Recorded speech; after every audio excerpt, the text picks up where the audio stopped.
My name is Thomas Aloysius John Bir. I was born in Marion, Indiana, right in the front room of the 908 South McClure Street house. My mommy was in bed right beside me. I remember it very well, even though I was only 4 hours old. I was the youngest one night, so we were all home. We'd gather around the piano and we'd be singing songs all the time, every night. Well, first of all, she'd gather us all up to say the rosary after we had supper. And then we would go into the front living room and stand around the piano and sing 4 parts. My thoughts about God got stronger and stronger to the point where I would always say my night prayers on my knees every night before I went to bed. I mean, that was a must. Stronger and stronger, I got to get talking to him before I go to bed.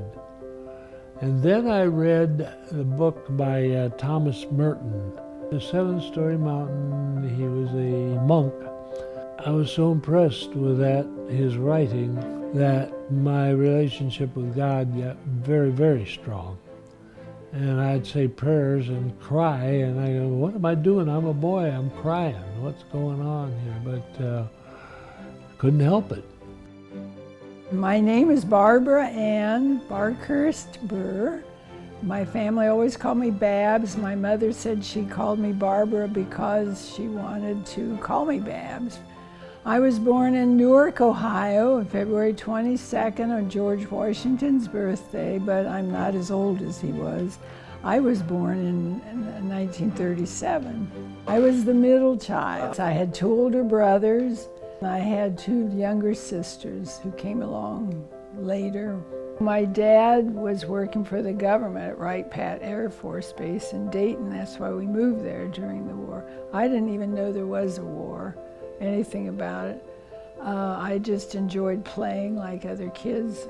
We probably didn't have much. I just wanted to be independent. I considered daily mass in part important, which I did all the way through college. That was part of my life, my relationship with God. When I was in about the 8th grade, I was something called the sacristy girl. And I was up on the altar by the tabernacle, and I had such an overwhelming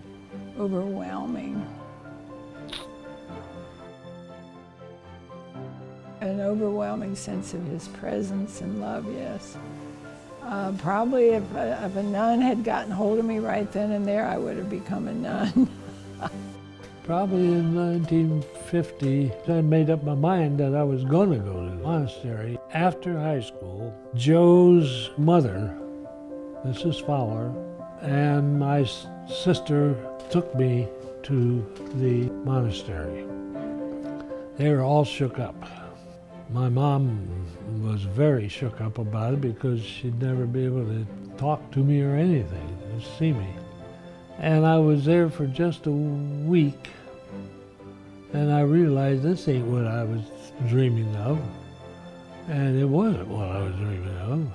I didn't like boys when I was 14. If you mention anything, I had nothing to do. I was fully grown when I was in 8th grade and didn't know it.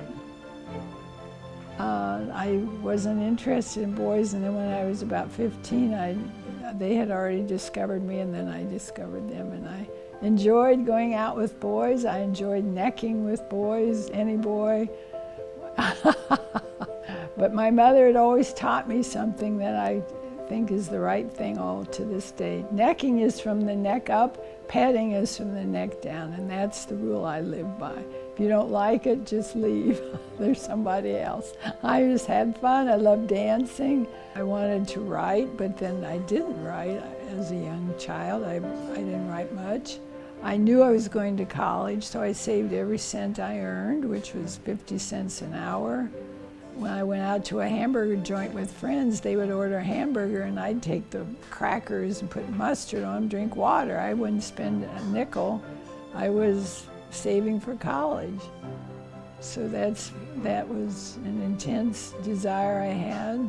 And I did. I went to Dayton University, the Catholic University. I majored in English with the idea of either being an editor or going into writing. So I came back home and decided then I would go to the seminary and be a priest. So I just stayed at St. Joe's for 3 years instead of 2. Then went off for 1 year of silence. After that, go to the major seminary in Ohio I was there for a year. And that's when I decided I was done. And I loved the seminary. I just decided I wasn't good enough to be a priest, to do a job like that. I don't know. But I'm certainly not sorry that I did change my mind, because I met Sweetie.